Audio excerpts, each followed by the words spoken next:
Hey, what is going on, guys? This is Jake at That Fit Friend, and today I'm going to be breaking down some of the best Nike shoes in 2022. So if you're on the market for new Nike training shoes and you're not sure which model you should go with based on how you like to train, hopefully this video can help you out. As always, everything is timestamped down below, so please jump around accordingly, get the info you need, and get out of here. But that being said, let's dive into our first category. All right, so our first section is the best Nike training shoes in 2022 for CrossFit. So I have three models up here, all that work pretty well for different WODs. We have the Nike Metcon 8, Nike Metcon 7, and Nike Zoom Metcon Turbo 2. So with the Nike Metcon 7 and 8, I'm gonna rope them into the same discussion because they are very similar. There are a couple of subtle construction differences between these models. I have filmed a video talking about those. Check that out, it's up there if you're interested in the Nike Metcon 7 and 8 and you're going back and forth on each model. So why I like these models best for CrossFit when it comes to the Nike training shoes in 2022 is number one, I think they walk a really good line between being stable enough for lifting, but then also versatile enough for most WODs. So you get the Hyperlift insert built in to the heel of the Nike Metcon 7 and 8, and you have the Nike React Foam, the forefoot. So the forefoot is a little bit more mobile and maneuverable. You get a bit more pop when you are jumping and doing stuff through the forefoot where you're trying to produce power into the ground. The second reason why I like both these models for CrossFit is the midfoot construction and their overall durability.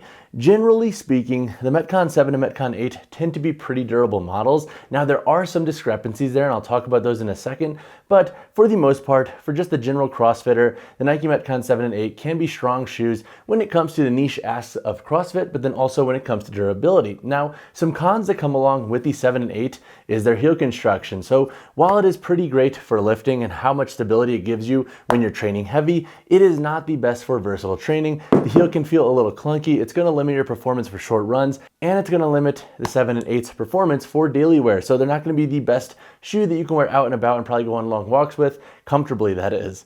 The second con that comes along with these shoes actually involves some of their subtle differences. So in the Nike Metcon 7, if you were going to run into durability issues, that was generally going to be up here through the toe box, through this chain link mesh. It tends to rip or come off the sole for some folks. So that is something to think about with the Nike Metcon 7. And then with the Nike Metcon 8, Nike reworked the upper construction. However, this model now runs a little hotter, so it doesn't have the same level of breathability as the 7. So it's kind of a give and take there. Now, who are the Nike Metcon 7 and 8 best for? So I think if on a weekly basis you are wanting a shoe primarily for CrossFit and lifting, both of these models can excel pretty well for those asks. So I would say explore the 7 and 8 if your primary goal with your training shoe from Nike is for CrossFit, and then you also want to do some heavy lifting on top of that.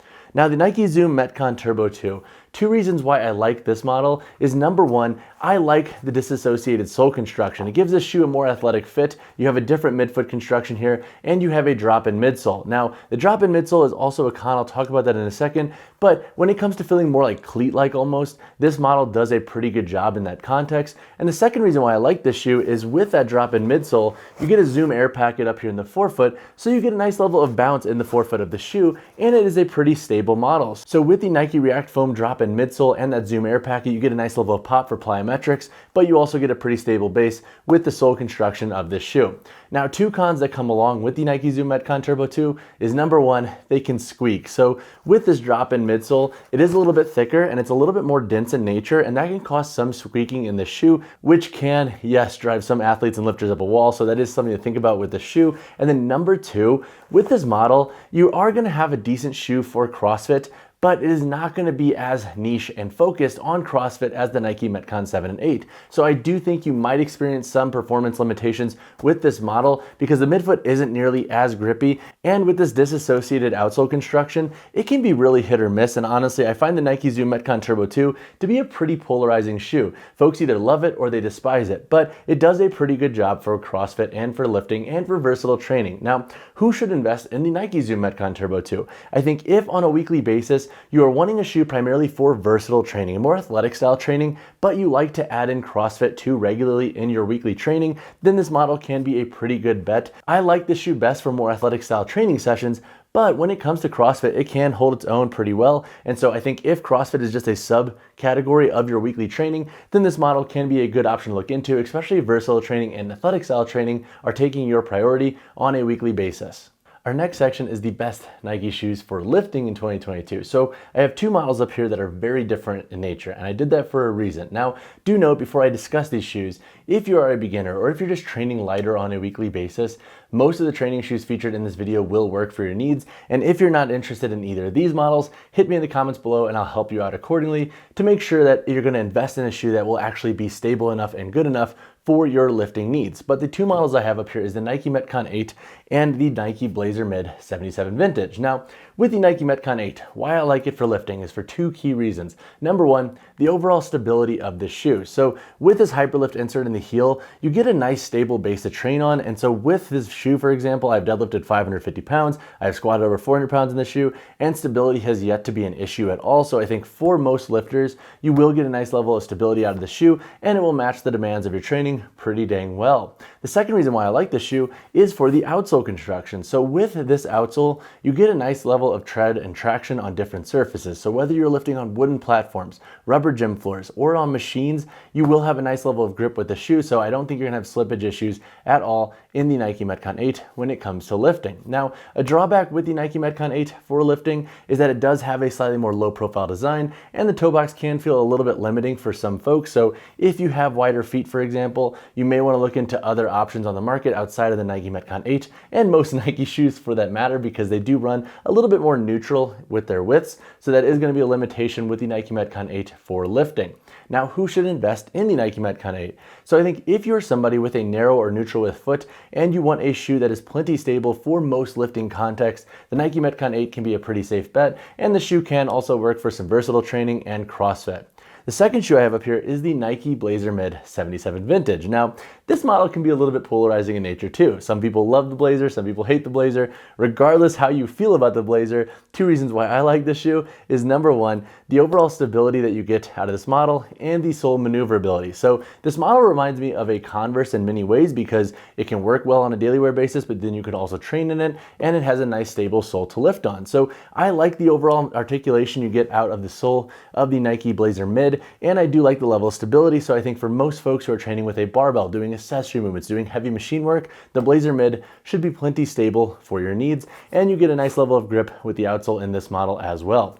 The second reason why I like this shoe for lifting is that if you're somebody who wants a shoe specifically for lifting and doing more strength work, but then also wearing out and about, this model can be a great bet to look into. So I like to wear this shoe, for example, to the gym, but then I could wear it out with friends or go out to dinner in this model, and it works well with most outfits, which I also really like. So I can't exactly wear the Nike Metcon 8 out for dinner, but I could wear the Nike Blazer Mid. So I think if that's something that you prioritize with a shoe for lifting as well, then the Blazer Mid can be a good option to look into.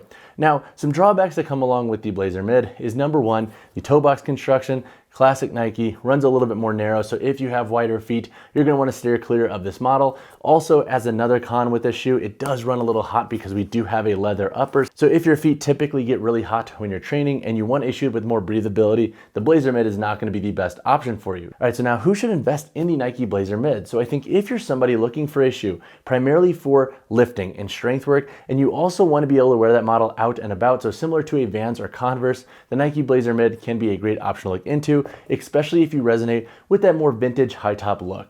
Our next section is the best Nike shoes for HIIT and versatile training. Now, a lot of the shoes featured in this video can work for this training context. So for example, you can do HIIT and you can do versatile training in the Nike Zoom Metcon Turbo 2 and the Nike Metcon 8. However, I tried to pick two shoes that are a little bit more specialized in nature for this training ask. Now, what I will say is you don't want to do HIIT in the Nike Blazer Mid.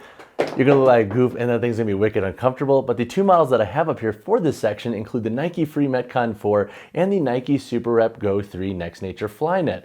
So with the Nike Free Metcon 4, two reasons why I like this model for this training context is number one, the Nike Free Tech in this shoe gives you a nice maneuverability through the forefoot and midfoot in this model. So I think if you're somebody who wants a shoe that moves really well with your foot, but then can also work well for forward, backwards, and lateral work, this model's sole construction works really well in that context, and the heel is a little bit more stable, so you can do some light to moderate strength work in the shoe without many issues. The second reason why I like this model is with this booty style construction and the lower profile build. It does hug the foot really well, so it does feel very snug on the foot and very sock-like at times. So I think if you like that with your training shoes, you will resonate with this model and the overall maneuverability that you get with the shoe once again. Now, two cons that come along with the Nike Free Metcon 4 is number one, with that low profile upper, you are going to be a little bit limited when it comes to the foot anatomies that work well in the shoe. So if you have a wider or flatter foot, you're probably going to want to steer clear of the shoe. And then the second drawback with this shoe is that if you plan to use a shoe outdoors for more HIIT style workouts, this model's free tech can actually get rock stuck in it. And it's a very, very niche thing, but it is something that bothers me with this shoe. So if you're training outdoors in this model, you just want to be conscious of the terrain you're on, because with this free tech, you can pick up some dirt, rocks, and grime with this model. So just something to think about. And honestly, there is still like dirt on this shoe from when I trained last outdoors in them. Now, who should invest in the Nike Free Metcon 4? So I think if you're somebody who does light to moderate strength work on a weekly basis and you want a shoe primarily for HIIT or classes, the Nike Free Metcon 4 can be a great option to explore. Just note that it's going to work best with narrow and neutral with feet, and if you like a lower profile build, you're also going to really like the fit of the shoe. The next model is the Nike Super Rep Go 3 Next Nature Flyknit. Now, two reasons why I like this model is with the midsole of the shoe, you get a nice level of responsiveness and it breaks in pretty well. So I think you will enjoy the overall pop you get from the shoe, whether you're doing box jumps, jump rope, or taking classes. The shoe has a nice level of bounce to it. And the second reason why I like this model is with the knit upper. So the knit upper breathes pretty well. It also has a nice lightweight build to it. So I think if you prioritize having breathability with your training shoes, this can be a good option to look into. Now, with this model, two cons that come along with it is number one, the tongue construction is just annoying. There's no gusset in this tongue and it's super thin, so it can move a little bit. So what I would suggest doing is unlacing this model when you're putting them on, lay that tongue flat, and then try to tighten them accordingly. That should keep the tongue a little bit more locked down, but it is that annoying to where it's one of my major cons with this shoe. The second con that I have with this model is that it's going to be a little bit more limited in nature. So with this model, you don't have a full rubber outsole. So for outdoor training, for example, and daily wear, you can run into breakdown a little bit faster with the sole construction of the shoe. So you will be a little bit more limited with this model. However, if you're just using them for classes or versatile training in the gym, they tend to work pretty well and they have a decent price point for what they offer. Now, who should invest in the Nike Super Rep Go 3 Next Nature Flyknit? And boy, is that a mouthful. If you're somebody, once again, who is primarily doing light strength work and you primarily want a shoe that you're just going to wear for classes or HIIT work or versatile training, and you're going to switch into other shoes on a daily wear basis, this model can be a good option to explore, especially if you're trying to spend around $100 on a shoe for this training context. All right, so our final section is the best Nike shoes on a budget for different types of training. So we have the Nike MC Trainer 2 up here and the Nike Renew Retaliation TR4.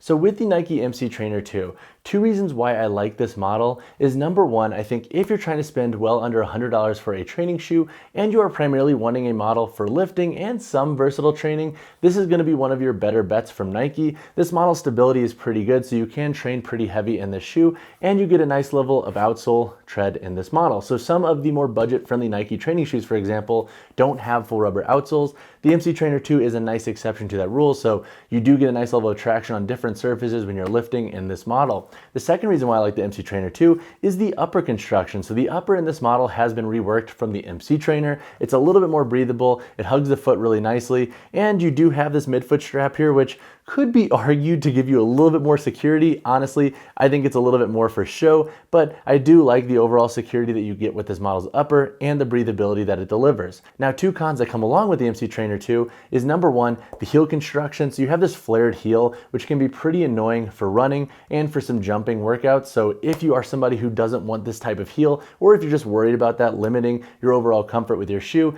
that would be something to think about with the MC Trainer 2. And the second drawback with this model is that it can run a little bit more narrow through the forefoot and midfoot. So if you are somebody who once again has a flatter or wider foot, this is likely not going to be the best Nike training shoe for you.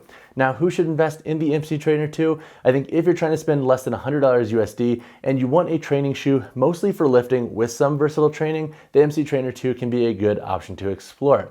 The next model is the Nike Renew Retaliation TR4. So two reasons why I like this model is number one, if you are going to the gym on a weekly basis and you're doing primarily versatile training and more athletic style training, this can be a really good option to explore. It's super lightweight and super breathable, and with the Renew foam midsole, you do get a nice level of pop in the shoe and it breaks in a little bit faster than the Nike Renew Retaliation TR3 did. The second reason why I like this model is the midfoot strap. Now, this is also a con, and I'll talk about that in a second, but I do like the midfoot strap for additional security with this model. So if you're going laterally, for example, or if you're doing explosive work forward, I like the level of security that you get with the upper in the shoe, and I do think the strap adds a nice level of utility for that style of training. Now, two cons that come along with the shoe is number one, the strap. So I like the strap, but if your foot anatomy doesn't necessarily align with how this strap is built, I think it can be limiting. So for example, if you have high arches, you don't have a ton of Velcro here to give you a nice level of realty to really lock that strap down. So you might be a little bit limited with how useful the strap will actually be for you,